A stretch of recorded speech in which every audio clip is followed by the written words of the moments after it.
1975 నుంచి ఇప్పటి వరకు దేశంలో ఎలాంటి పోరాటాలు జరిగినాయి, ఎలాంటి ఆందోళనలు జరిగినాయి, ఏ ఏ సమస్యల మీద జరిగినాయి, వాటి వెనక ఎవరున్నారు,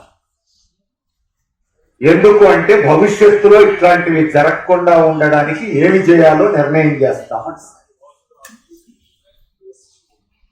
ఇదంతా నిన్నగాక మొన్న మొదటి పేజీలో వచ్చిన వార్త.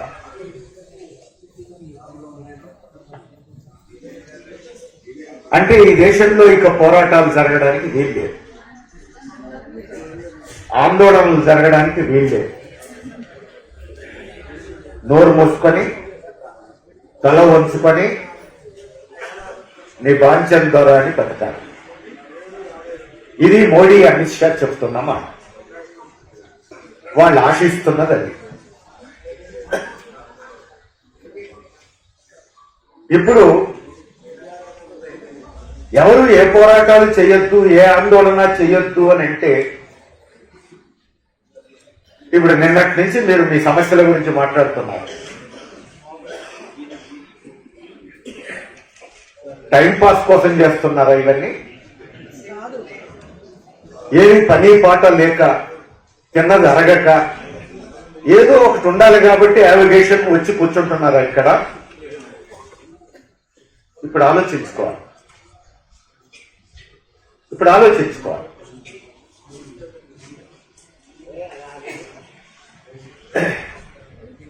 లేదు ఇప్పుడు సమస్యలన్నీ పరిష్కారం అయిపోయినాయా? సమస్యలన్నీ పరిష్కారం అయిన తర్వాత కూడా ఈ ఆందోళనలు పోరాటాలు ఏమిటి అనే ప్రశ్న వస్తే అది కూడా మనం ఆలోచించాలి. నిజంగానే సమస్యలన్నీ పరిష్కారం అయిపోతే ఈ ఆందోళన పోరాటాలు ఎందుకు? అనవసరమైన సమాజంలో అశాంతిని సృష్టించాల్సిన అవసరం ఏముంది?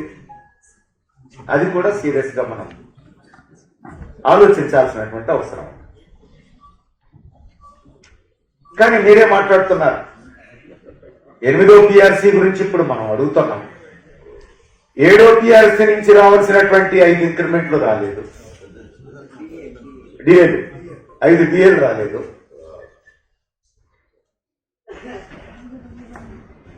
ఈ లోపలే పాత పెన్షనర్లకు కొత్త PRC వర్తించదు.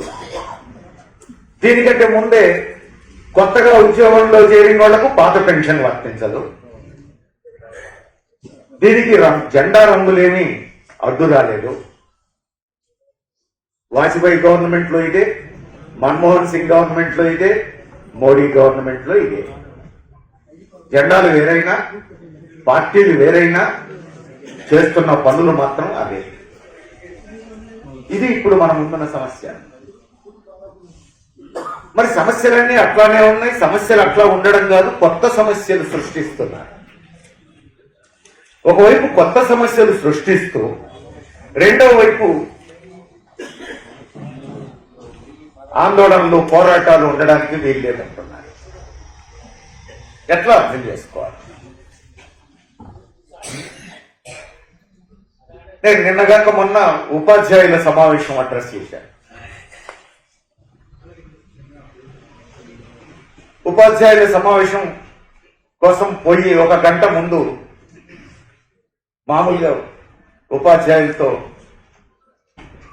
అది ఇది మాట్లాడుతూ ఉన్న సమయంలో ఒక ఉపాధ్యాయుడు అడిగాడు, మా ఉపాధ్యాయులే కొన్ని ప్రశ్నలు వేస్తున్నారండి, మనకేం తక్కువైంది? 70,000, 80,000, ₹1,00,000 జీతం, రిటైర్ అయితే పెన్షన్ కూడా ఒక ఉద్యోగికి ఉన్నంత వస్తుంది. మోడీని ఇట్లా విమర్శించడం సరైందా అంటున్నారు. ప్రధాని మీద చాలా బాధ్యతలు ఉన్నాయి కదా. ఈ దేశంలో నిరుపేదలు చాలా పెద్ద సంఖ్యలో ఉన్నారు. వాళ్ళందరి గురించి పట్టించుకోవద్దా? సమాజంలో కొద్ది మందిగా ఉన్న ఈ మధ్యతరగతి ఉద్యోగులకే అన్ని పెట్టాలా? మనకు కూడా ఇంత స్వార్థ చింతన మంచిది కాదు కదండి అని అడుగుతున్నారు. ఏం చెప్పాలో నాకు అర్థం కాలేదు అన్నాడు. సీరియస్ ప్రశ్నే. పైగా అడిగిన వ్యక్తి నాకేమిచ్చినావు అని అడగట్లేదు. ఈ దేశం కోసం, మన తోటి ప్రజల కోసం, పేదల కోసం మనం కొంచెం వదులుకుందాం అంటున్నాడు. నా దృష్టిలో అది సరైన స్పిరిట్. చాలా కరెక్ట్ గా స్పందించారు. అంతా నాకే కావాలని ఎంత కడగాలి. పక్కోళ్ళు చాలా మంది నాకంటే చాలా ఇబ్బందుల్లో ఉన్నారు, వాళ్ళకు కూడా ఎంతో కొంత చేయాలి కదా అనేది కరెక్ట్ స్పిరిట్. అయితే ఇక్కడ సమస్య, మోడీ ప్రభుత్వం అదే చేస్తోందా? అదే చేస్తే మనందరం మద్దతు ఇద్దాం. 8వ PRC అవసరం లేదని కూడా చెప్దాం, మేము సర్దుకుపోతామని కూడా చెప్దాం. అయితే ఆ పని చేస్తున్నారా? అక్కడ మోడీ ప్రభుత్వం కావచ్చు, ఇక్కడ రేవంత్ రెడ్డి ప్రభుత్వం కావచ్చు. అది ఇప్పుడు మనం జాగ్రత్తగా గమనించాల్సినటువంటి మరొక ముఖ్యమైనటువంటి అంశం. ఇప్పుడు తోటి పేదలు, దిగువ మధ్యతరగతి, కూలీలు, రైతులు, వృత్తిదారులు, అడ్డా కూలీలు, అసంఘటిత కార్మికులు ఉన్నారు. వాళ్లే అత్యధిక మెజారిటీ సమాజంలో, మధ్యతరగతి ఉద్యోగులు కాదు. కాబట్టి అంతమంది జనం గురించి ఆలోచిస్తే ప్రభుత్వం, అంతకంటే నాకేం కావాలి అని నిజంగా మానవత్వం ఉన్న ఏ మనిషి అయినా అనుకోవాలి. కానీ ఇప్పుడు పార్లమెంట్ లో మోడీ ప్రభుత్వం ఒక బిల్లు పెట్టింది, విద్యుత్ సవరణ బిల్లు, విద్యుత్ చట్టం సవరణ బిల్లు. ఈ విద్యుత్ చట్టం సవరణ బిల్లులో ఉన్న కీలకమైన అంశం ఏమిటి? క్రాస్ సబ్సిడీ ఉండడానికి వీల్లేదు. విద్యుత్ ఉత్పత్తికి ఎంత ఖర్చు అయితే అంత బిల్లు వేయాలి. క్రాస్ సబ్సిడీ అంటే ఏంటి? ఇప్పుడు విద్యుత్ ఉత్పత్తి చేయడానికి అవసరం ఖర్చు అవుతున్నదంతా బిల్లు రూపంలో వేస్తే మన ఇళ్లలో కరెంటు బిల్లు ఎవరు కట్టలేదు. రైతులకు ఉచిత బిల్లు విద్యుత్ సంగతి అట్లా ఉంచుదాం, మన ఇళ్లలో ఎవరో బిల్లులు కట్టలేదు. అది మనకు మోయలేని భారం అవుతుంది. కాబట్టి మొదటి నుంచి జరుగుతుంది ఏమిటి? Cross subsidy. పెద్ద పెద్ద వ్యాపార సంస్థలు, కాంట్రాక్టర్లు, పారిశ్రామికవేత్తలు వాళ్ళు ఎక్కువ బిల్లు చెల్లించాలి. సాధారణ కుటుంబాల్లో వినియోగించేటువంటి బిల్లులు తక్కువ ఉండాలి. రైతులకు ఉచితంగా ఇవ్వాలి. అంటే అక్కడి నుంచి వచ్చిన ఆదాయం ఇక్కడ సర్దుబాటు చేస్తారు. ఇది క్రాస్ సబ్సిడీ. ఈ క్రాస్ సబ్సిడీ ఇక ఉండడానికి వీల్లేదు అని పెట్టాడు మోడీ. ఎంత ఖర్చు అయితే అంత బిల్లు వేయాలి అన్నారు. అంటే ఇది చట్టరూపం ధరించిన మరుక్షణం జరిగేదేమిటి? పెద్ద పెద్ద పెట్టుబడిదారులకు, కాంట్రాక్టర్లకు, వ్యాపార సంస్థలకు కరెంటు బిల్లులు తగ్గుతాయి. మన ఇళ్లలో కరెంటు బిల్లులు రెట్టింపు అవుతాయి, 3 అవుతాయి, 4 అవుతాయి. రైతులకు ఉచిత విద్యుత్ ఎగిరిపోతుంది. మరి ఇప్పుడు ఆ ఉపాధ్యాయుడికి మనం ఏం సమాధానం చెప్పాలి? సమాజంలో ఇంతమంది జనం ఇబ్బందుల పాలవుతున్నారు, వాళ్ళందరికీ కాదు నాకే పెట్టుమని మళ్ళీ మనం 8వ PRC అంటే న్యాయమా అని అడిగినటువంటి ఉపాధ్యాయుడికి మనం ఏం సమాధానం చెప్పాలి? క్రాస్ సబ్సిడీ ఎత్తేస్తే ఒక వ్యవసాయ కూలీ ఇంట్లో ఒక బల్బు తిరుగుతుందా? ఒక రైతు ఇంట్లో ఒక ఫ్యాన్ తిరుగుతుందా? ఒక అడ్డ కూలీ ఇంట్లో లైట్ ఎదుగుతుందా? ఇప్పుడు ఆలోచించాలి, ఎవరి కోసం చేస్తున్నారు ఈ బిల్లు? ఇది ఇంకా బిల్లు చట్టరూపం దాల్చలేదు. మరొకటి చట్టం అయిపోయింది. మనం కళ్ళు మూసి తెరిసే లోపు చట్టం అయిపోయింది. తెల్లారి పేపర్లలో హెడ్డింగ్, శాంతి బిల్లు ఆమోదం, శాంతి బిల్లు ఆమోదం, హెడ్డింగ్ వార్త. అబ్బా, మోడీ ప్రభుత్వం శాంతిని నెలకొల్పడం కోసం చట్టం చేసిందట.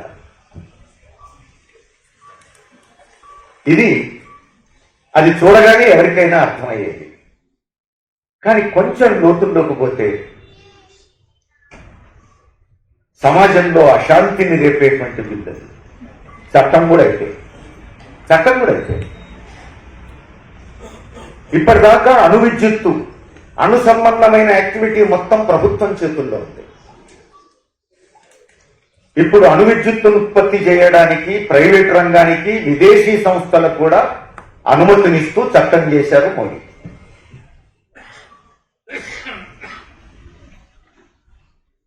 ఇది 78 ఏళ్ల స్వతంత్ర భారతదేశంలో మొదటిసారి ఒక పెద్ద మార్పు. అణు విద్యుత్తు ఎవరైనా ఉత్పత్తి చేయొచ్చు అన్నారు. ఆ ఉత్పత్తి చేసేవాళ్ళు దానికి అవసరమైన పరికరాలు కూడా వాళ్లే తెచ్చుకోవచ్చు. విదేశీ బహుళజాతి సంస్థల నుంచి పరికరాలు తెచ్చుకుంటారు. బిల్లులు వాళ్లే నిర్ణయిస్తారు, టారిఫ్ వాళ్లే నిర్ణయిస్తారు. ఏదైనా ప్రమాదం జరిగితే దాని పర్యవసానాలు ఎట్లా ఉంటాయి అనేది జపాన్లో అణు విద్యుత్ కేంద్రం పేలింది, ప్రపంచం అంతా చూసింది. రష్యాలో అణు విద్యుత్ కేంద్రం పేలింది, ప్రపంచం అంతా చూసింది. ఇప్పుడు అక్కడ లక్షలాది మంది ప్రజానీకానికి తరాలు గడుస్తున్నా పిల్లలు కళ్ళు లేకుండా, ముక్కు లేకుండా, కాళ్ళు లేకుండా, చేతులు లేకుండా పుడుతున్నారు. శాస్త్రవేత్తలు చెప్తున్నారు 100 సంవత్సరాల వరకు కూడా ఇలాంటి వైపరీత్యాలు ఉంటాయి ఒకసారి అణుశక్తి పేలితే అని.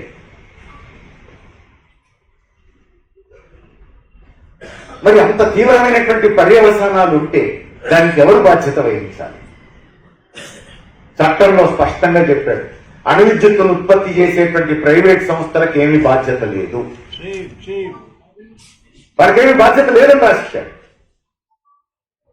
లేకపోగా అది కొంతకాలం మూతపడుతుంది, దానికి ఆదాయం తగ్గుతుంది, నష్టపరిహారం చెల్లించాలి ప్రభుత్వం. మనందరం కట్టిన పన్నుల డబ్బులు వచ్చి నష్టపరిహారం చెల్లించాలి. ఎటుపోతున్నా చరిత్రలో మొదటిసారి గ్లోబల్ గ్రిడ్ కూడా తెచ్చిపెట్టారు. అప్పుడు గ్లోబల్ గ్రిడ్, ఇప్పుడు సదరన్ గ్రిడ్, నార్థరన్ గ్రిడ్ అని ఉన్నాయి మనకు రెండు. దక్షిణ భారతదేశానికి ఒక గ్రిడ్ నుంచి పవర్ సప్లై అవుతుంది, ఉత్తర భారతదేశానికి ఒక గ్రిడ్ నుంచి పవర్ సప్లై అవుతుంది. ఇప్పుడు గ్లోబల్ గ్రిడ్ కి అవకాశం ఇచ్చారు అణు విద్యుత్ ఉత్పత్తి చేసేవాళ్ళు. ఈ గ్లోబల్ గ్రిడ్ నుంచి విదేశాలకు కూడా పవర్ సప్లై చేస్తాడు. ఈ దేశంలో ఉత్పత్తి చేస్తాడు, విదేశాలకు కూడా పవర్ సప్లై చేస్తాడు. వచ్చే లాభాలన్నీ దండుకుంటాడు. ఏదైనా ప్రమాదం జరిగితే మాత్రం వాళ్ళకి సంబంధం లేదు. నేను ప్రపంచానికే సేవ చేస్తాను ఇక్కడి నుంచి అంటున్నాడు. మరి దీన్ని సేవ అంటామా ఇంకేమంటామా మీరే చెప్పాలి. ఇది 10 రోజుల క్రితమే చట్టం కూడా అయిపోయింది. ఇప్పుడు ఆ ఉపాధ్యాయుడికి మనం ఏం సమాధానం చెప్తాం? ఇది ఒక ముఖ్యమైనటువంటి అంశం. వ్యవసాయ కూలీలకు సంబంధించి, పేద రైతులకు సంబంధించి గ్రామీణ ఉపాధి చట్టం ఉంది ఒకటి. ఏడాదికి 100 రోజులు ఖచ్చితంగా పని చూపించాలి. ఇది చట్టం. మహాత్మా గాంధీ పేరు మీద ఉన్నది ఆ చట్టం. ఇప్పుడు ఆ చట్టాన్ని సవరించారు. చట్టం స్థానంలో దాన్ని ఒక సంక్షేమ పథకం కిందికి మార్చేశారు. మార్చేసి ముమ్మరంగా వ్యవసాయ పనులు ఉన్న కాలంలో ఉపాధి హామీ పనులు ఉండడానికి వీలు లేదు అని రాశారు. అంటే అర్థం ఏమిటి? కూలీలందరూ పెద్ద పెద్ద ఫామ్ హౌస్ యజమానులకు, భూస్వాములకు, ధనిక రైతులకు సిద్ధంగా ఉండాలి. ఇక బేరసారాల శక్తి ఇంకెక్కడి నుంచి వస్తుంది? ఎంత కూలిస్తే అంతకు వాళ్ళు పని చేయాలి. పక్కన ఉపాధి హామీ ఉందనుకోకటి, నువ్వు కూలి పెంచకపోతే నేను ఆ పనికి పోతానని చెప్పేసి ఒక యూనియన్ పెట్టుకొని అడగలుగుతాడు. ఇప్పుడు మీరు టాప్రా పెట్టుకొని గవర్నమెంట్ అడుగుతున్నట్టు, ఉపాధ్యాయ సంఘాలు ప్రభుత్వాలను అడుగుతున్నట్టు ఓ సంఘం పెట్టుకొని, కూలీలు కూడా ఓ సంఘం పెట్టుకొని, నువ్వు కూలి పెంచితే నీ దగ్గరికి కూలికి వస్తాం, లేకపోతే మాకు ఉపాధి హామీ పని ఉంది నేను అటు పోతా అని చెప్పేసానంటే బేరసారాలు ఆడుకోవడానికి ఒక అవకాశం. ఇప్పుడు ఆ అవకాశం లేకుండా చేశారు. మరి వ్యవసాయ కూలీల కోసమే అయితే మనకు అభ్యంతరం లేదు. 8వ పిఆర్సీ అవసరం లేదు, 7వ పిఆర్సీ నుంచి రావాల్సిన 5 డిఏలు కూడా అవసరం లేదు.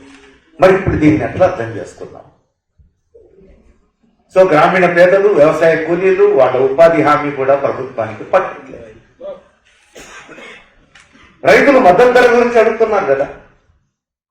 మనం షాపులోకి పోయి ఏ సరుకు అడిగినా ధర ఎవరు నిర్ణయిస్తున్నారు? ఉత్పత్తి చేసిన కంపెనీ నిర్ణయిస్తారు. కానీ ఊళ్ళో వ్యవసాయ ఉత్పత్తులు చేస్తున్న రైతు కాదు నిర్ణయించేది ధర, కొనేవాడు నిర్ణయిస్తున్నారు. పారిశ్రామిక సరుకులకేమో ఉత్పత్తి చేసేవాడు ధర నిర్ణయిస్తున్నాడు, రైతుల దగ్గర ఉత్పత్తి అయిన సరుకుకేమో కొనేవాడు నిర్ణయిస్తున్నాడు. ఇది న్యాయమా? ఇప్పుడు రైతులకు గిట్టుబాటు ధర రావట్లేదు. గిట్టుబాటు ధర సంగతి అట్లా ఉంచుతాం. మద్దతు ధర అడుగుతున్నారు. మద్దతు ధర అన్న మాట మర్చిపోండి అంటున్నాడు మోడీ. ఏడాది పాటు రైతులు పోరాడి మోడీ మెడలు వంచి ఒప్పించుకున్నారు. ఇప్పుడు ఒప్పుకొని ఏళ్లు గడుస్తారు.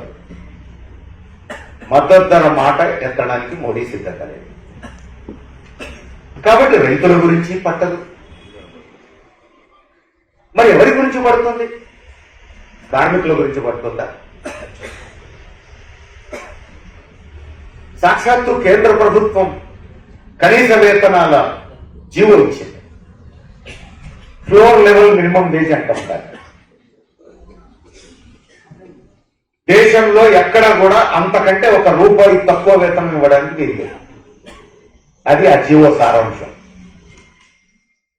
రోజుకు ₹176 కంటే ₹1 తక్కువ ఇచ్చారో జాగ్రత్త అంటున్నాడు మోడీ. ఒప్పుకుంటారా? నెలకు ఎంత అవుతుంది? ₹4,558. ₹4,558 కుటుంబం బతకాలంటున్నాడు మోడీ. అంతకంటే ₹1 తక్కువ ఇస్తే జాగ్రత్త, మీ తోలు తీస్తా అంటున్నాడు. ఇప్పుడు ఈ జీవో పట్టుకొని మాకింత జీతం ఇవ్వండి, మాకింత జీతం ఇవ్వండి, గవర్నమెంట్ జీవో ఉందని ఎక్కడన్నా అడగగలరా మీరు? నేను ఆల్రెడీ నీకు 10,000 ఇస్తున్నా, ఇప్పుడు కత్తిరించాలి అంటాడు. అది చూసిన యజమాని. మరి ఎవరి గురించి ఆలోచిస్తున్నట్టు మోడీ ప్రభుత్వం? ఇప్పుడు ఆ ఉపాధ్యాయుడికి మనం ఏం చెప్తాం? 8వ PRC అడిగితే ఎట్లానండి, మనకు తిండి ఎక్కువైంది, ఇప్పటికే తిండి లేని వాళ్ళు చాలా మంది ఉన్నారు అంటున్నారు కదా. ఎవరో కాదు, ఉపాధ్యాయులే అంటున్నారనేది నాకు వచ్చిన ప్రశ్న. అందుకని ఇప్పుడు మనం సీరియస్ గా ఆలోచించాల్సినటువంటి అంశం ఇది. ఆల్రెడీ లేబర్ కోడ్స్ రిలీజ్ చేశాడు. 29 కార్మిక చట్టాలు రద్దు చేశాడు.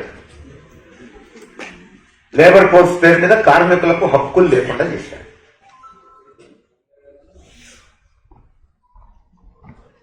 లడఖ్ లో ఉద్యమం జరుగుతోంది. ఎక్కడుంది లడఖ్? హిమాలయాల్లో ఉంది. జమ్మూ కాశ్మీర్లో హిమాలయాల్లో ఉంది. పోరాటం అంటే తెలవదు, అలజడి అంటే తెలవదు. ఆ హిమాలయాల్లో పిండి ఆరబోసినట్టుగా ఉండే మంచు కొండల మీద ప్రశాంత జీవితం గడుపుతున్నటువంటి జనం వాళ్ళు. బౌద్ధులు, మొత్తం బౌద్ధులు, శాంతి కాముకులు. ఎప్పుడు వాళ్ళ గుండెల్లో తుఫాన్ రేగింది. ఆ కొండలు తవ్వేందుకు అదానీలకు అనుమతులు ఇస్తున్నారు.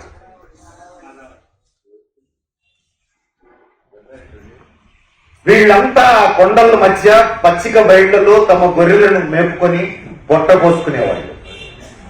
తమ గొర్రెలను మేపుకోవడానికి ఇక పచ్చిక బయళ్ళు ఉండవు. పర్యావరణం ధ్వంసం అయిపోతుంది. వాళ్ళ జీవితాలు ఏం కావాలో అర్థం కాని అలజడితో రగిలిపోతున్నారు. జమ్మూ కాశ్మీర్ విచ్ఛిన్నం కాకముందు, ఆర్టికల్ 370 రద్దు కాకముందు వీళ్ళకి అక్కడ ఒక గ్యారెంటీ ఉంది. ఏ ప్రైవేట్ వ్యక్తి వచ్చి అక్కడ తవ్వడానికి వీల్లేదు. అక్కడ ప్రకృతిని ఎవరు ముట్టుకోవడానికి వీల్లేదు. అక్కడ ఉద్యోగాలన్నీ వాళ్ళకే.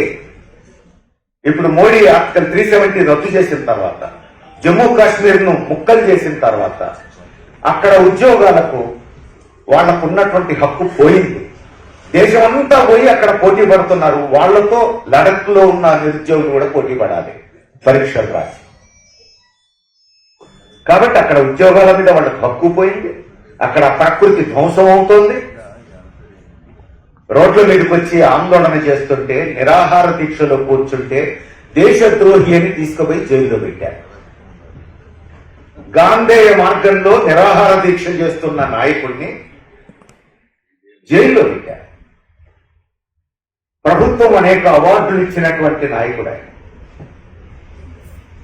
ప్రజాసేవను గుర్తించి అనేక అవార్డులు ఇచ్చిన నాయకుడు.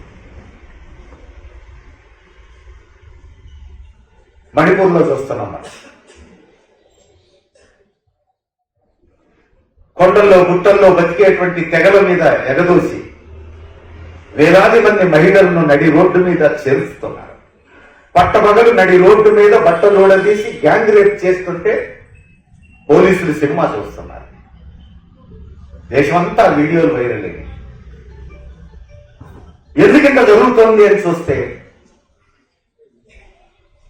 ఆ కొండల్లో తవ్వకాలకు ఈ అంబానీలకు అదానీలకు అనుమతులు ఇస్తున్నారు. దానికి వాళ్ళు అడ్డొస్తున్నారు. అంటే ఆదిమ తెగలు కూడా బతకడానికి లేదు. పర్యావరణం ఏమైపోయినా పర్వాలేదు. అంబానీలు అదానీలు అడవులను తవ్వుకోవడానికి సర్వాధికారాలు ఉండాలి. దానికోసం మహిళల్ని నడి రోడ్డు మీద చర్చినా అడిగేవాళ్ళు. ఇప్పుడు 8వ పిఆర్సీ మనం ఎందుకు అడగాలి అని అడిగేటువంటి ఉపాధ్యాయుడికి ఏం సమాధానం చెప్తాం? 5 డిఏలు ఇంకా మనం అడగాలా అని ప్రశ్నించేటువంటి ఒక పెన్షనర్కి ఏం సమాధానం చెప్తాం? మోడీ ప్రభుత్వం ఎవరి కోసం పనిచేస్తుంది? మనం ఎవరి కోసం త్యాగాలు చేయాలి? ఇది ఇప్పుడు సమస్య.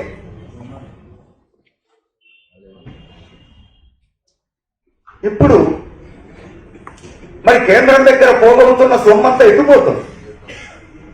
బడ్జెట్ పెడుతున్నారు కదా, డబ్బు ఉంది కదా, ఈ డబ్బంతా ఎటుపోతుంది?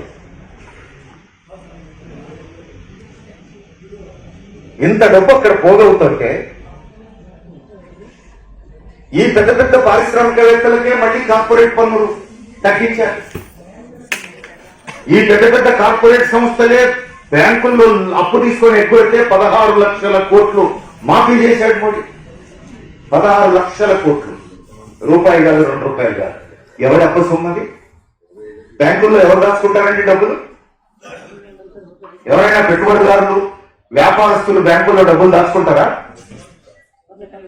బ్యాంకుల నుంచి అప్పు తెచ్చి వ్యాపారంలో పెడతారు తప్ప వాళ్ళ డబ్బులు బ్యాంకుల్లో దాచుకునేంత అమాయకులు కాదు వ్యాపారస్తులు, పెట్టుబడిదారులు. బ్యాంకుల్లో డబ్బులు దాచుకునేదంతా ఈ పెన్షనర్లు, ఉద్యోగులు, కార్మికులు, ఈ ప్రజానీకం బ్యాంకుల్లో డబ్బు దాచుకునేది. ఈ డబ్బును పెద్దవాళ్ళకు అప్పులు ఇస్తే వాళ్ళు ఎగ్గొడితే మాఫీ అంటున్నాడు మోడీ. ఎవరి సొమ్మది? రేపు ఈ బ్యాంకులని దివాలా తీస్తే నష్టపోయేది ఎవరు? కాకులను కొట్టి గద్దలు పెడుతున్నాం. వాళ్ళు ఏమైనా దేశాన్ని ఉద్ధరిస్తున్నారా? దుబారా చేస్తున్నారు, దగులుబాజీలుగా వ్యవహరిస్తున్నారు. మీ జేబుల్లో సెల్ ఫోన్లు ఉన్నాయి, కొట్టి చూడండి అంబానీ ఇల్లు ఎంత విలువైంది అని వచ్చేస్తుంది సమాధానం. 25,000 కోట్లు, 25 అంతస్తులని, 27 అంతస్తులు, 27 అంతస్తులు. ఆయన భూమి మీద నడవడు. 27వ అంతస్తు మీద హెలికాప్టర్ మీద తిరుగుతాడు. 6వ అంతస్తు వరకు కొన్ని వందల కార్లు పోతాయి. అవసరమా ఒక కుటుంబానికి?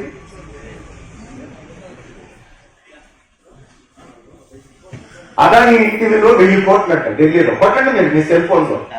నా మాటలు నమ్మాల్సిన అవసరం లేదు, వస్తుంది సమాధానం. అంబానీ, ముఖేష్ అంబానీ కొడుకు పెళ్లికి 5,000 కోట్లు ఖర్చు పెట్టాడు.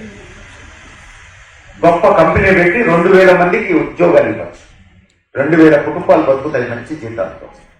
5,000 కోట్లు ఖర్చు పెట్టి పెళ్ళారు. కష్టపడి సంపాదించిన వాడు ఎవడైనా ఇంత ఖర్చు పెడతాడు ఆ పెళ్లికి? మంది సొమ్ము కొల్లగొట్టినోడు తప్ప కష్టపడ్డాడు ఎవరు? రూపాయి విలువ తెలిసినోడు ఎవరు ఇట్లా ఖర్చు పెట్టాడు కదా. వాళ్ళకే రాయితీలు ఇస్తున్నావే, ఎవరి పొట్టగొట్టి రాయితీలు ఇస్తున్నాం? ఇది ఈరోజు మనం ఆలోచించాల్సినటువంటి మరొక ముఖ్యమైనటువంటి అంశం. ఇప్పుడు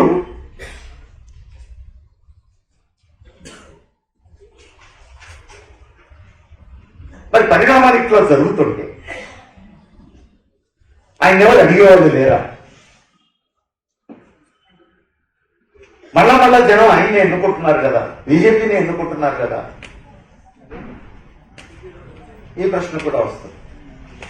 నిజమే, ఇది కూడా ఆలోచించాలి.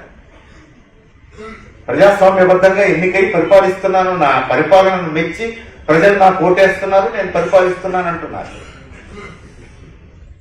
కాబట్టి ప్రజల చైతన్యం ఎక్కడుంది అనేది ఆలోచించాలి. పెన్షనర్ల చైతన్యం ఎక్కడుంది అని ఆలోచించాలి. మధ్యతరగతి ఉద్యోగుల చైతన్యం ఎక్కడుంది అని ఆలోచించాలి. కూలీలు, రైతులు, కార్మికుల చైతన్యం ఎక్కడుంది అని ఆలోచించాలి.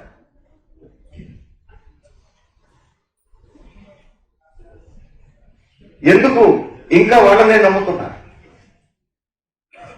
ఇదొక అంశం. రెండో అంశం ఏమిటి? ఎన్నికల్లో తొత్తడం. అనేక ఉదాహరణలు ఉన్నాయి. లేటెస్ట్ మనం బీహార్ చూడొచ్చు. ఎక్కడైనా ఓటర్ల సంఖ్య తగ్గుతుందా? 5 ఏళ్లకు పెరుగుతుందా? ఎందుకు పెరగాలి? తగ్గొచ్చు కదా. దేశ జనాభా పెరుగుతోంది. జనాభా పెరగడంతో పాటు ఓటు హక్కు వచ్చేటువంటి 18 ఏళ్ల వయస్సు దాటిన వాళ్ళ సంఖ్య పెరుగుతోంది. ఆధునిక వైద్యం రావటం వల్ల చనిపోయే వాళ్ళ సంఖ్య తగ్గుతోంది. ఇవన్నీ గవర్నమెంట్ లెక్కలే. జీవిత కాలం పెరుగుతోంది. కాబట్టి ఓటర్ల సంఖ్య పెరుగుతుంది కదా ఆటోమేటిక్ గా. కానీ బీహార్లో ఓటర్ల సంఖ్య తగ్గింది సార్ పేరుతో. ఎన్నికల కమిషన్ చేసినటువంటి పని ఏమిటి? లక్షల మంది ఓటర్లను ఓటు హక్కు లేకుండా చేసి 5 ఏళ్ల కింద ఉన్న ఓటర్ల సంఖ్య కంటే తగ్గింది. దేశ జనాభా తగ్గుతోందా పెరుగుతోందా? అంతే. అన్ని దొంగ ఓట్లు అంట. దొంగ ఓట్ల 70 లక్షలు, 80 లక్షలు, కోటి దొంగ ఓట్లు ఉంటాయా?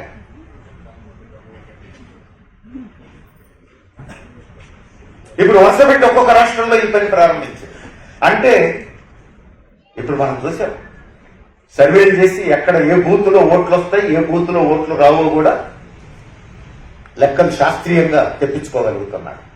కాబట్టి బూత్ వైజ్ ఎక్కడ బీజేపీకి ఓట్లు పడవనుకుంటే అక్కడ ఓటర్లను లేపేస్తున్నారు. వాళ్ళు పోయి రుజువు చేసుకోవాలి. నేను బతికే ఉన్నా, నేను భారతీయుడిని రుజువు చేసుకోవాలి. భారతీయులుగా రుజువు చేసుకోవాలి. వ్యవసాయ కూలీలు ఎంతమంది తాము భారతీయులుగా రుజువు చేసుకునేందుకు అవసరమైన సర్టిఫికెట్లు పెడతారు. వాళ్ళ సర్టిఫికెట్, వాళ్ళ అమ్మాయి సర్టిఫికెట్ పెట్టాలట.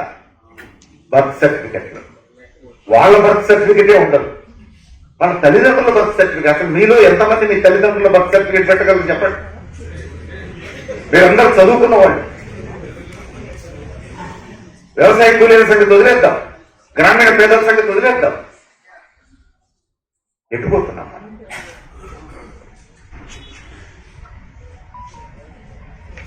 అందుకని 2 రకాల పద్ధతులు. జనాన్ని నిజంగానే నమ్మించి ఓట్లు వేయించుకుంటున్నారు. ఓట్లు వేయని వాళ్ళకు హక్కు లేకుండా తొలగించే పనులు చేస్తున్నారు. 2 కలిపి చేస్తున్నారు. ఇది ఇప్పుడు మనం చూడాల్సినటువంటి మరొక ముఖ్యమైనటువంటి అంశం.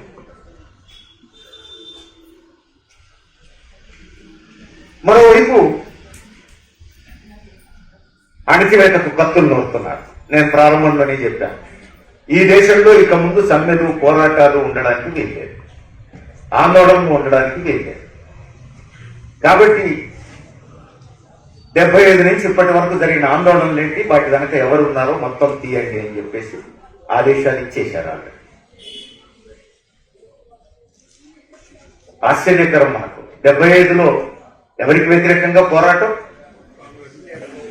ఎమర్జెన్సీకి వ్యతిరేకంగా పోరాటం.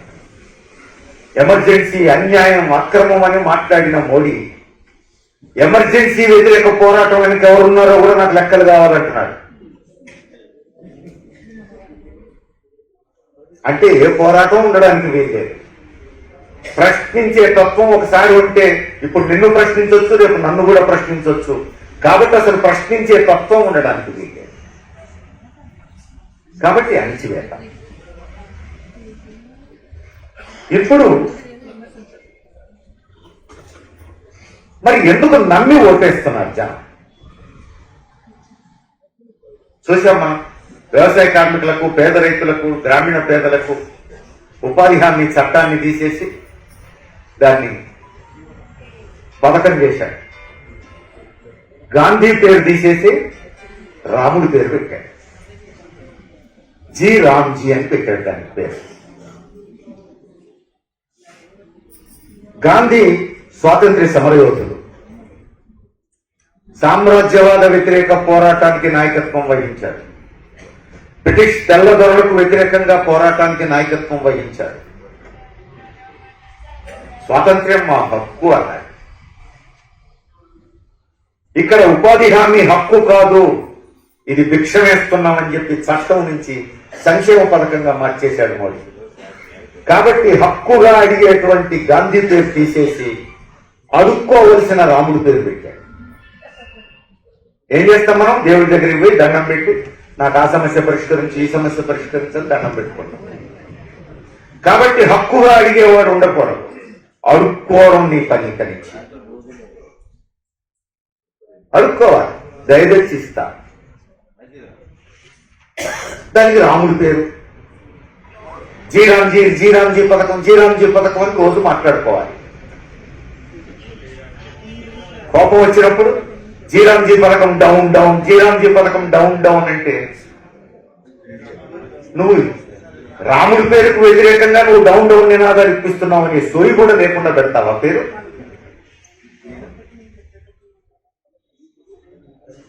ఏం చెప్పాలి? దేవుడి పేరు పెట్టి ప్రజల దృష్టి మళ్లించేటువంటి ప్రయత్నం చూసాం. అయోధ్యలో రామాలయం కట్టాడు, దేశం అంతా అక్షంతలు పంపాడు. మన దగ్గర రామాలయాలు లేనట్టు, మోడీ పుట్టక ముందు మనం ఎప్పుడు దేశంలో శ్రీరామనవమి జరుపుకోలేదన్నట్టు, ఇప్పుడే కొత్తగా శ్రీరామనవమి జరుపుకుంటున్నాం అన్నట్టు, దానికి కూడా తేడా ఉందంట. అయోధ్య రాముడు వేరట, భద్రాచలం రాముడు వేరట, అందులో తేడాలు ఉన్నాయంట. అందుకే భద్రాద్రి రాముడి గురించి ఆయనకు పట్టదు. నారాయణ గారికి గంట టైం ఇస్తే ఆ తేడా చెప్తారు. ఇప్పుడు రామాలయం కట్టే ప్రారంభోత్సవ సందర్భంగా ముందు వరుసలో ఎవరు ఉన్నారో చూడండి ఒకసారి మీరు. అప్పటి పేపర్లు తీసి అదాని భార్య, అంబానీ కుటుంబం, టాటా కుటుంబం, బిర్లా కుటుంబం, మొత్తం పెద్ద పెద్ద పెట్టుబడిదారుల కుటుంబాలన్నీ ఉన్నాయి. అదాని భార్య అన్న, అదాని రాలేదు. మరి దగ్గు వచ్చిందో జలుబు వచ్చిందో, భార్య మాత్రం వచ్చింది పట్టు పీతాంబరంతో. మొత్తం వీళ్ళు ముందు వరుసలో కూర్చున్నారు. దానికి నక్ష వేసింది ఎవరు? మీరు ఇల్లు పెట్టుకుంటే అన్ని వేలతో నక్ష వేయించుకుంటారు. దానికి నక్ష వేసింది టాటా కన్సల్టెన్సీ. దాన్ని నిర్మించి ఇచ్చింది లార్సన్ అండ్ టూబ్రో. ఇక్కడ మనకు మెట్రో రైల్ నిర్మించినటువంటి పెద్ద పెట్టుబడిదారీ సంస్థ. వాళ్ళకి ఎందుకు అంత ఇంట్రెస్ట్ రామాలయం మీద? జనం అందరినీ రాముడి పేరు చెప్పి జోకొట్టే మోడీ మీద ఇంట్రెస్ట్. అందుకోసం ఇవన్నీ చేశారు. కాబట్టి జనాన్ని ఆరోపణలో దేవుడి పేరు చెప్పి మాయ చేస్తున్నారు. దేవుడు రాముడు బీజేపీ వచ్చిన తర్వాతనే పుట్టినట్టు, వీళ్ళకెవరికి దేవుడి గురించి తెలవనట్టు దేవుణ్ణి రాజకీయానికి వాడుకుంటున్నారు. ఇది సమస్య. దేవుణ్ణి భక్తితో పూజిస్తే ఎవరికి అభ్యంతరం లేదు. పూజిస్తున్నారు కదా తరతరాలుగా జనం, ఎవరిని అభ్యంతరం పెడుతున్నారా? దేవుణ్ణి రాజకీయాలకు వాడుకుంటున్నారు. అది సమస్య. ఇప్పుడు మీరు చూడండి, కన్యాకుమారి నుంచి శ్రీలంక వరకు రామసేతు ఉంది కాబట్టి అక్కడి నుంచి పడవలు పోవడానికి వీలు లేదంటున్నారు మోడీ. రామసేతు అంటే వంతెన. ఆ సేతు హిమాచలం అని మాట్లాడుతున్నారు. వంతెన ఎవరు కట్టిందంటే ఈ వంతెన మనందరికీ రామాయణం తెలుసు కదా. ఆంజనేయుడు లంకలో సీతాదేవిని బంధిస్తే సీతాదేవిని విడిపించుకోవడం కోసం రాముడు అక్కడ దాకా పోతే అయిపోయాడు, సముద్రం అడ్డం వచ్చిందంటే అప్పుడు ఆంజనేయుడు సైన్యాన్ని తీసుకొచ్చి వంతెన కట్టిస్తే రాముడు పోయి యుద్ధం చేసి తెచ్చుకున్నాడండి బాధ్యత. ఇప్పుడు అక్కడ ఆ వంతెన ఉంది అంటున్నారు. అసలు విషయం ఏమిటి? ఆ సముద్ర గర్భంలో పర్వత శ్రేణులు ఉన్నాయి. సముద్రం అంతా పర్వత శ్రేణులు ఉన్నాయి, ఆ ఒక్క చోటనే కాదు.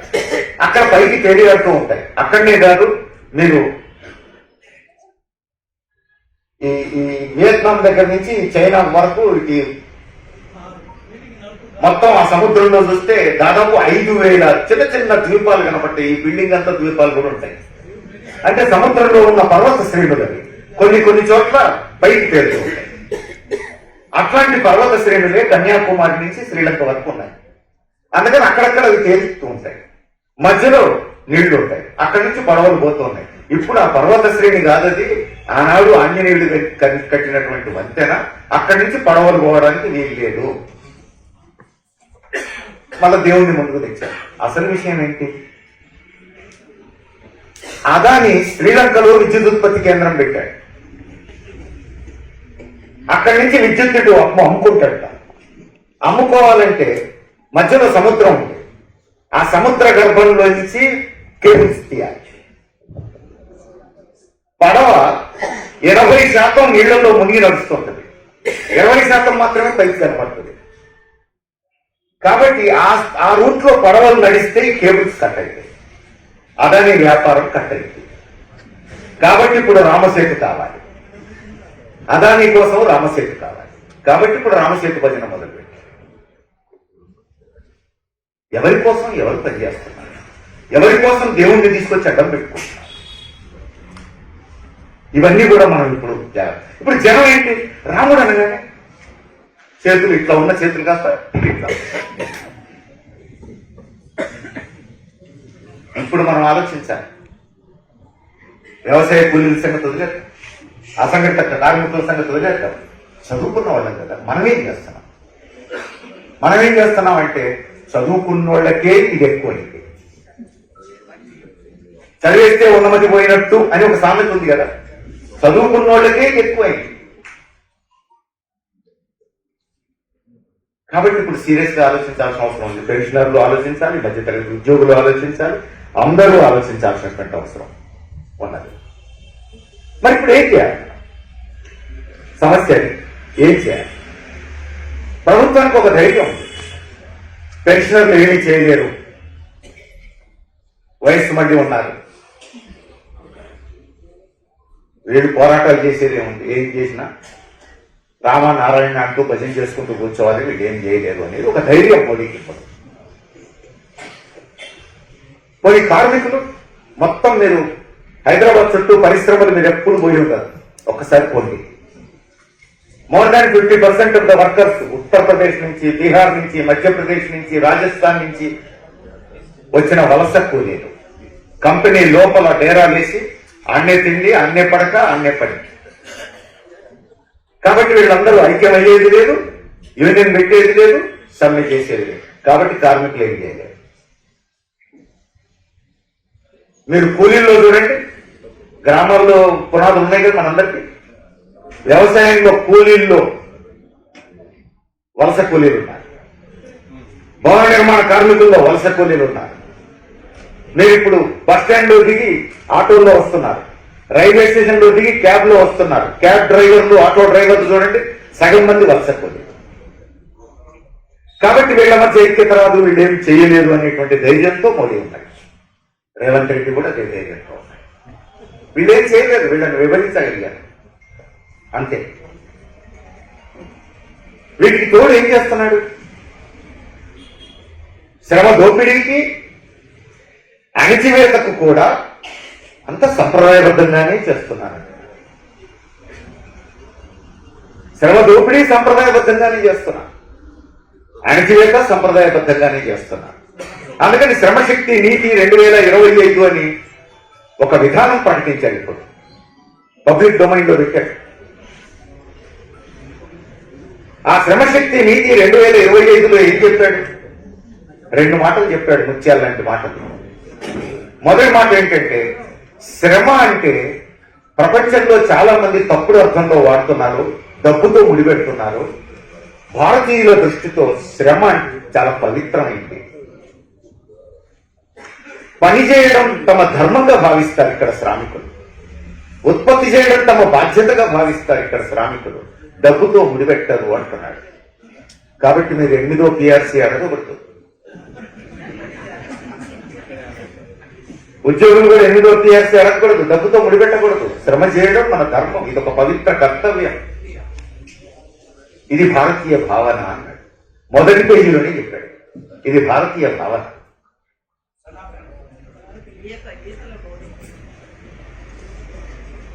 ఇక రెండో ముత్యాలాంటి మాట ఏం చెప్పాడు? అనేక విషయాలు చెప్పాడు, అవన్నీ ఇక్కడ నేను చెప్పబోట్లేదు. ఇట్లాంటి గొప్ప గొప్ప ఆలోచనలన్నీ ఆయనకి ఎక్కడి నుంచి వచ్చినాయంట? మనుస్మృతి నుంచి వచ్చినాయంట, యాజ్ఞవల్క్య స్మృతి నుంచి వచ్చినాయంట, నారద స్మృతి నుంచి వచ్చినాయంట, శుక్రనీతి నుంచి వచ్చినాయంట, శుల్కనీతి నుంచి వచ్చినాయంట, కౌటిల్యుడి అర్థశాస్త్రం నుంచి వచ్చినాయంట. ఈ ఆరు రాశాడు. నేను ఇంతవరకు ఎప్పుడు శుక్రనీతి, కౌటిల్య అర్థశాస్త్రం లేకపోతే మనధర్మశాస్త్రం చదవాల్సి వస్తుందని నేను అనుకోలేదు. మోడీ గారి శ్రమశక్తి నీతి చూసిన తర్వాత నేను చదవాల్సి వచ్చింది. ఏందప్ప అంత స్ఫూర్తినిచ్చిన అంశం ఇందులో ఏముంది?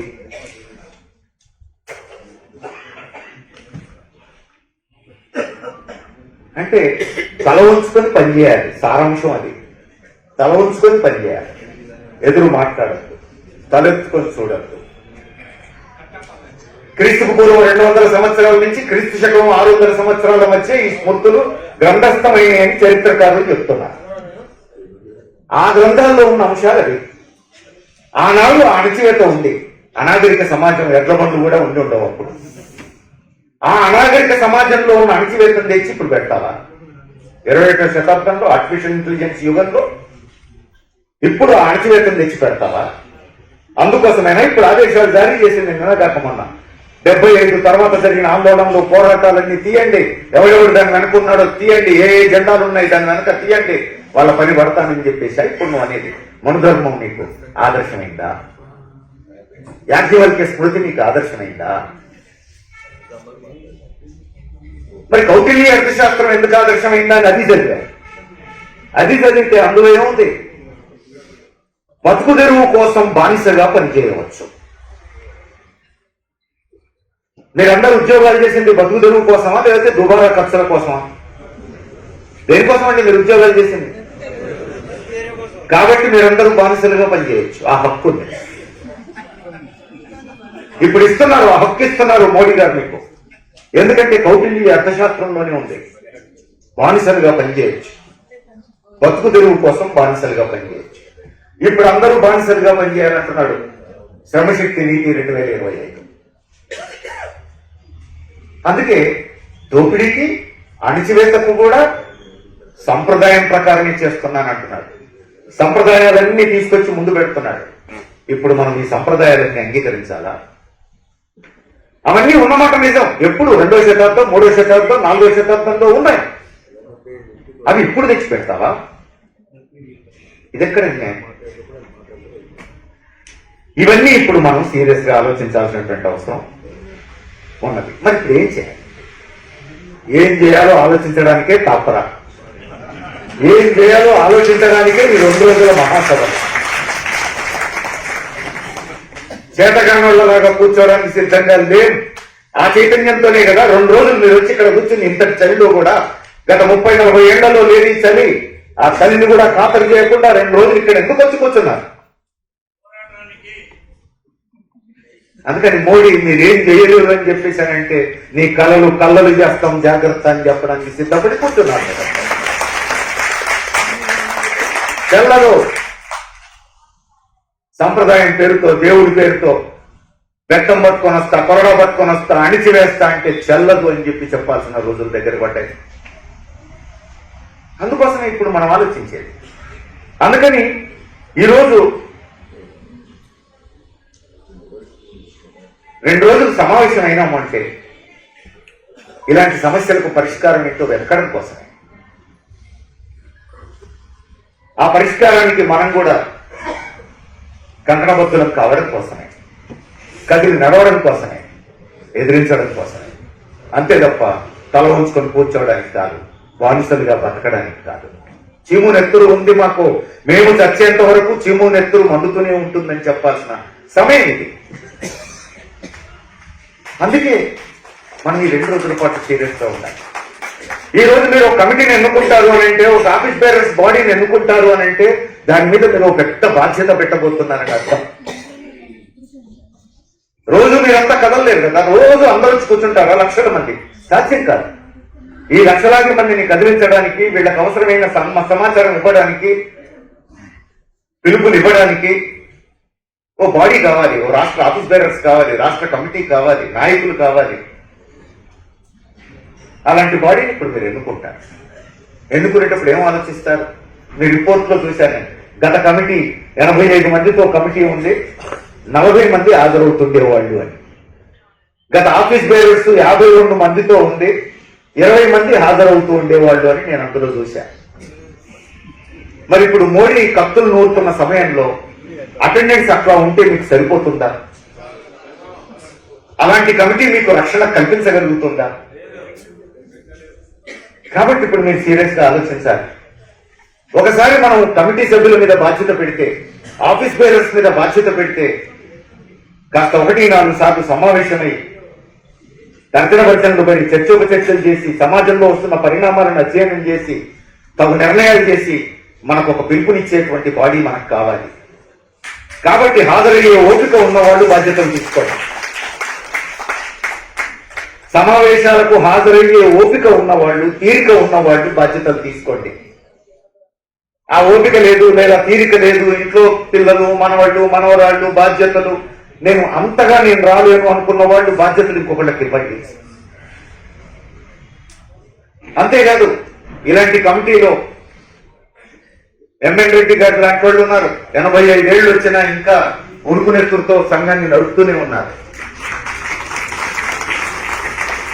70 ఏళ్ళు, 75 ఏళ్ళు ఉన్నారు. కృష్ణమూర్తి లాంటి వాళ్ళు, జనార్దన్ రెడ్డి లాంటి వాళ్ళు. జనార్దన్ రెడ్డికి ఇంకా 70 రాలేదు, మీకు 80 వచ్చింది. కానీ ఇప్పుడు పెన్షనర్లలో కూడా 3 తరాల సమాహారంగా ఉండాలి. అది యంగ్ పెన్షనర్స్ కూడా తగిన స్థానంలో ఉండాలి. యంగ్ పెన్షనర్స్ జీవితంలో ఉన్న సెకండ్ ఇన్నింగ్స్ లో మీరు యంగ్స్టర్స్ ఉన్నారు. మీరు ఆ యంగ్ పెన్షనర్స్ కూడా తగిన స్థానం ఉండాలి. అప్పుడే ఉద్యమం కొనసాగింపు సాధ్యమైంది. ఇలాంటివన్నీ మీరు ఆలోచించండి. ఇప్పటికే మీరు ఆలోచించి ఉంటారు, ఎందుకంటే ఎన్నుకోవడానికి దగ్గర పడుతున్నారు కదా. అందుకని ఇవన్నీ మీరు ఇప్పటికే ఆలోచించి ఉంటారు. ఒకటి మాత్రం తప్పనిసరి, సమావేశాలకు రెగ్యులర్ గా హాజరయ్యే తీరిక, ఓపిక లేని వాళ్ళు మొహమాటానికి బాధ్యతలు తీసుకోకండి. ఎందుకంటే రానున్న రోజులు మొహమాటంతో నడిచే రోజులు కాదు. ఆ టైం ఉన్నోళ్లే బాధ్యతలు తీసుకోండి. మీకు ఆ టైం లేకపోతే నాకు ఆ టైం లేదు, నేను ఎన్నికైనా హాజరు కాలేనండి, దయచేసి ఇంకొకళ్ళకి ఇవ్వండి ఆ అవకాశం అని చెప్పండి. ఆ రూపంలో మీరు కొత్త బాడీని సమీకరించుకోండి. మరి ఈ కొత్త బాడీ ఏం చేయాలి? ఆవేదన చెందడం కాదు, ఆలోచన కావాలి, ప్రణాళిక కావాలి అని చెప్పగలిగిన బాడీ కావాలి. ఆవేదన పెరుగుతోంది, అని ఏంటి ఈ సమాజం ఇట్లా మారిపోతుంది, ఇన్ని సమస్యలు పెరుగుతున్నాయి, జీవిత చరమాంకంలో ప్రశాంత జీవితం గడపాల్సిన సమయంలో కూడా ఆందోళన పెరుగుతోంది, ఈ ఆవేదన. కానీ ఆవేదన మనిషిని కృషింపజేస్తుంది, మనిషికి ఉన్న శక్తిని కూడా తగ్గిస్తుంది, ఒరిజినల్ శక్తిని కూడా తగ్గిస్తుంది ఆవేదన. అందుకని మనిషి అంత ఆవేదన చెందొద్దు. మనంతా ఆలోచన పరులం కదా, జీవిత అనుభవాన్ని ఒడిసిపట్టాలి. ఇప్పుడు తగిన ప్రణాళిక వేసుకోవాలి. అలాంటి ప్రణాళిక కమిటీలో ఆఫీస్ బేరర్స్ లో సమిష్టిగా వేస్తాం.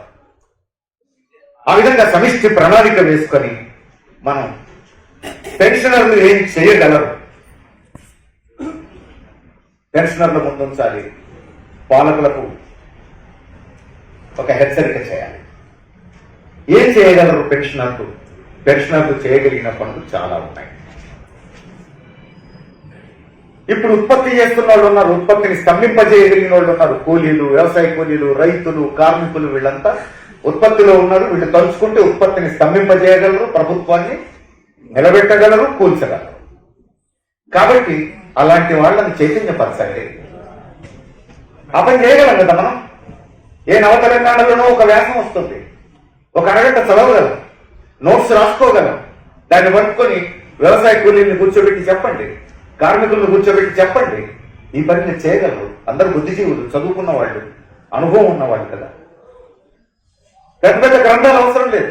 ఒక వ్యాసం చదవండి, వాళ్ళకి చెప్పండి మనందరం ఇట్లా ఉండొద్దు, కలిసి నడవాలి, కొట్లాడాలి, మీరు ఆ పని చేయాలి అని ఒక కాన్ఫిడెన్స్ ఇవ్వండి వాళ్ళకి. ఈ పని మీరు చేయగలరు.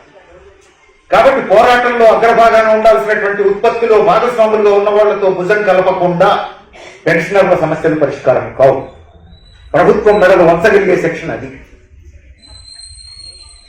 గవర్నమెంట్ ఏమనుకుంటుంది, ఇప్పుడు పెన్షనర్లు ఎక్కువ కొట్లాడుతున్నారు అనుకుంటే కొట్లాడి అలసిపోయి తొందరగా తెచ్చిపోతే నాకు భారం తగ్గిపోతుంది అనుకుంటారు. ఎందుకంటే ప్రపంచ బ్యాంక్ చెప్తోంది ఇదంతా వృధా ఖర్చు, వీళ్ళ మీద పెట్టే ఖర్చు అంతా వృధా ఖర్చు అని చెప్తోంది ప్రపంచ బ్యాంక్. అది ఎక్కింది బాగా. అందుకని మెయిన్ గా బిడ్డ మీ పులుసు తీసేటోళ్ళని కదిలిస్తున్నామని చెప్పండి,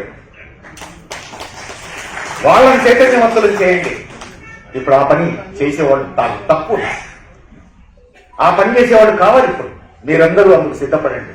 రాష్ట్ర మహాసభకు వచ్చారు అంటే జిల్లాల్లో మీరందరూ నాయకులు, సాధారణ పెన్షనర్లు కాదు మీరెవరు, జిల్లాల్లో మీరందరూ నాయకులు. కాబట్టి చైతన్యవంతులు. ఈ అంశాలను మీరు లోతుగా పరిశీలించాలి. రెండవది, సేవా కార్యక్రమాల్లో పాల్గొనవచ్చు. ఇక్కడ ఒక మిత్రుడు మాట్లాడేటప్పుడు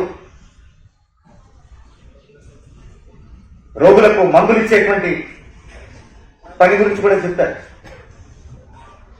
కాబట్టి సేవా కార్యక్రమాలు చేయొచ్చు. నిజామాబాద్ లో జరుగుతున్న కార్యక్రమాలు, మధు స్వరాజ్య ట్రస్ట్ పేరుతో జరుగుతున్న కార్యక్రమాల గురించి కూడా మరో మిత్రుడు చెప్పాడు. ఇక్కడ గొప్ప గొప్ప పనులు అవి, అవన్నీ మీరు చేయగలిగే పని. మనం కొట్లాడటం మాత్రమే కాదు, పేదలకు వేడి నీళ్ళకు సన్నీళ్ళలాగా మనం కొంత సహాయం కూడా చేయగలం. మనం సహాయం చేయడానికంటూ సిద్ధపడితే విరాళాలు ఇచ్చేందుకు చాలా మంది సిద్ధంగా ఉన్నారు. చాలా మంది ప్రజల కోసం నేను 10 రూపాయలు విరాళం ఇస్తే నాకు పుణ్యం దొరుకుతుంది, నేను స్వర్గానికి పోతానని చెప్పేసి నమ్ముతూ పేదల కోసం, ప్రజల కోసం 10 రూపాయలు సాయం చేయడానికి సిద్ధంగా ఉన్న వాళ్ళు చాలా మంది ఉన్నారు ఈ సమాజంలో. వాళ్ళందరూ వచ్చి చేయలేరు, చేయడానికి మనం సిద్ధంగా ఉంటాం. వాళ్ళు విరాళాలు ఇస్తారు, సేవా కార్యక్రమాలు చేద్దాం. ఇది చాలా అవసరం. అందరూ కార్పొరేట్ హాస్పిటల్కి పోగలిగే స్థితిలో లేరు, అందరూ ప్రైవేట్ హాస్పిటల్కి పోగలిగే స్థితిలో లేరు, మెడికల్ షాప్కి పోయి మెడిసిన్స్ కొనగలిగే స్థితిలో లేరు. మనం మెడికల్ క్యాంప్ పెడితే ఒక దేవాలయానికి వస్తున్నంత సంతృప్తిగా వస్తున్నారు అందరు. ఇక్కడ నాకేదో దేవుడి దగ్గరికి పోతే పరిష్కారం అయ్యే గ్యారెంటీ లేదు, దండం పెట్టుకొని మాత్రమే వస్తానని. కానీ ఇక్కడ పరిష్కారంతో బయటకు వస్తున్నానని ధైర్యంతో వస్తున్నారు ఇక్కడ. అందుకని అలాంటి సేవా కార్యక్రమాలు చేద్దాం. ఇండివిజువల్ గా చేయగలిగిన మీలో కొంతమంది ఇప్పటికే మేము ఈ సంఘాల్లో నాయకులుగా పనిచేసి రిటైర్ అయిన వాళ్ళు ఉన్నారు. ఇప్పుడు వివిధ ఇతర ప్రజా సంఘాలకు ఆఫీసుల్లో వాళ్ళని గైడ్ చేయగలిగేటువంటి ఒక పొలిటికల్ గైడ్, సెక్రటేరియల్ వర్క్ అంటాం మనం. అలాంటి వర్క్ చేయగలిగిన వాళ్ళు లేరు. మీరు చదువుకున్న వాళ్ళు, రోజు పేపర్లో వస్తున్నటువంటి పరిణామాలన్నీ మీరు అధ్యయనం చేసి నాయకులకు మీరు ఫీడ్ చేయగలరు, అవగాహన కల్పించగలరు. ఆ విధంగా వివిధ ప్రజా సంఘాల కార్యాలయాల్లో మీరు చాలా కీలకమైనటువంటి పాత్ర, గైడింగ్ ఫోర్స్ గా మీరు పనిచేయచ్చు. మీరు పేపర్లో మీ పేరు కనపడకపోవచ్చు, ఫోటో కనపడకపోవచ్చు, కానీ జరిగే ఉద్యమాల కనుక మీరుంటారు, మీ గైడెన్స్ ఉంటుంది, మీరు ఒక గైడింగ్ ఫోర్స్ గా పనిచేస్తారు. అందుకని ఆఫీసుల్లో మీరు ఇలాంటి పని చేయగలిగే అవకాశం ఉంది. ఎందుకంటే మీరందరూ నాయకులు కాబట్టి నాయకులను గైడ్ చేసే పనిలో మీరు ఉండగలుగుతారు. ఇవన్నీ కూడా మీరు దృష్టిలో పెట్టుకోవాలి. అవి కూడా ఓపిక లేదనుకున్న వాళ్ళు టైంపాస్ కోసమైనా పార్కులో కూర్చుంటారు, హాస్పిటల్కు పోయి క్యూల్లో గంటల తరబడి ఉంటారు. కార్పొరేట్ హాస్పిటల్ కు మనకు ఇన్సూరెన్స్ ఉంది, కార్పొరేట్ హాస్పిటల్ కూడా పోగలం అనుకున్న వాళ్ళు కార్పొరేట్ హాస్పిటల్లో కూడా పొద్దున పోతే సాయంత్రం 4 బయటకు వస్తున్నారు. గవర్నమెంట్ హాస్పిటలే కాదు, గవర్నమెంట్ హాస్పిటల్లో అరగంట వెయిట్ చేయాల్సి వస్తే మనకు కోపం వస్తుంటుంది. కార్పొరేట్ హాస్పిటల్కి పోయి గంటల తరబడి మనం వెయిట్ చేస్తున్నాం. కాబట్టి హాస్పిటల్లో వెయిటింగ్ టైంలో కూడా మనం జనంతో మాట్లాడచ్చు, పార్కులో మనం జనంతో మాట్లాడచ్చు, పెన్షన్ ఆఫీస్కి పోతాం సమస్యల పరిష్కారం కోసం. మనలాంటి వాళ్ళే 100 మంది వస్తుంటారు, వాళ్ళకి సాయం చేయొచ్చు, వాళ్ళతో మాట్లాడచ్చు. ఏమిటి అన్యాయం, గవర్నమెంట్ ఎందుకు ఇట్లా పోతుంది, దీని సంగతి ఏంది, మనం కదలొద్దా, జనం కదలొద్దా, ఈ పాలకుల సంగతి తెలుసొద్దా, చర్చ పెట్టొచ్చు. అంతేకాదు గడప దాటకుండానే ఇంట్లో చేయగలిగే పనులు ఉన్నాయి. మనవాళ్ళు మనవరాళ్లకు అమ్మమ్మలు తాతయ్యలే తల్లిదండ్రుల కంటే దగ్గర. మనకు తెలుసా విషయం. కూర్చోబెట్టండి, ఉగ్గుపాలతో నిజాలు నేర్పండి, ఉగ్గుపాలతో నిజాలు నేర్పండి. వాళ్ళు తన నిమురుతూ సమాజం గురించి చెప్పండి. వాళ్ళు వేమన పద్యాలు నేర్పండి, గురజాడ గేయాలు నేర్పండి, శ్రీశ్రీ గీతాలు నేర్పండి. మళ్ళా వాళ్ళ అవసరం ఇప్పుడు పెరిగింది.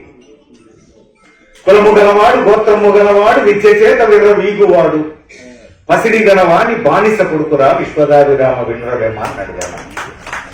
అది ఇప్పుడు మన పిల్లలకు అవసరం కదా. కులం పేరుతో మతం పేరుతో ఇప్పుడు పాలకులే రాజ్యం చేస్తా ఉంటే ఆ వేమన్న ఈరోజు అవసరమైంది. మంచి అన్నది మాల అయితే మాల నేనవుతుందన్నాడు గురజాడ. బ్రాహ్మణ కుటుంబం నుంచి వచ్చినాడు గురజాడ, గుర్తుపెట్టుకోండి. గురజాడ బ్రాహ్మణ కుటుంబం నుంచి వచ్చినటువంటి కవి. మంచి అన్నది మాల అయితే మాల నేనవుతుందన్నాడు. దేశమంటే మట్టి కాదు, దేశమంటే మనుషులే అన్నాడు. ఆ మనుషుల గురించి ఆలోచించకుండా నువ్వు ఏం చెప్తే మాత్రం ఏమిటి అనే ప్రశ్న వేశాడు కదా. శ్రీశ్రీని ఇక్కడ మాట్లాడేటోళ్ళు ఒకటి గుర్తు చేశారు ఆల్రెడీ. ప్రభు ఎక్కిన పల్లకి కాదు, అది మోసిన బోయిలు ఎవరు అని ప్రశ్నించాడు కదా శ్రీశ్రీ. ఇవన్నీ ఇప్పుడు మన కొత్త తరాలకు అవసరం. కొత్త తరాలకు అందించేటువంటి అర్హత ఉన్న తరం ఇది, ఆ అనుభవం ఉన్న తరం ఇది. కాబట్టి మనం ఇంట్లోనే మన ఒళ్ళో ఉన్న పిల్లలకే మనం భావి సమాజం గురించి, భవిష్యత్ తరాల గురించి, భవిష్యత్ కర్తవ్యాల గురించి మనం ఉగ్గుపాలతో నేర్పచ్చు. అది ఇప్పుడు చేయాల్సినటువంటి పని. ఈ పని చేయడం ద్వారా రెండు జయప్రదం అవుతాయి. మనవాళ్లలో మనవరాళ్లకు ఇవన్నీ కూడా ఆశీర్వచనాలుగా పనిచేస్తాయి. పాలకులకి ఇవి శాపాలుగా పరిణమిస్తాయి. ఒక్క దెబ్బతో రెండు పిట్టలు. కాబట్టి మన పిల్లలను ఆశీర్వదిద్దాం, పాలకులను శపిద్దాం. అందుకు సిద్ధంగా ఉండాలి. ఈ 2 రోజుల మహాసభలో మొత్తం నాయకులు రాష్ట్ర వ్యాప్తంగా వచ్చి ఇక్కడ కూర్చొని చర్చించాల్సిన అంశాలు ఇవి, ఆలోచించాల్సిన అంశాలు ఇవి. రేపు మీరు ఎన్నుకోబోయేటువంటి కొత్త కమిటీ ఆలోచించాల్సిన దిశ ఇది. ఆ వైపు మీరందరూ ఆలోచిస్తారని, రానున్న కాలంలో మీరంటే ఏమిటో చూపిస్తారని ఆశిస్తూ సెలవు.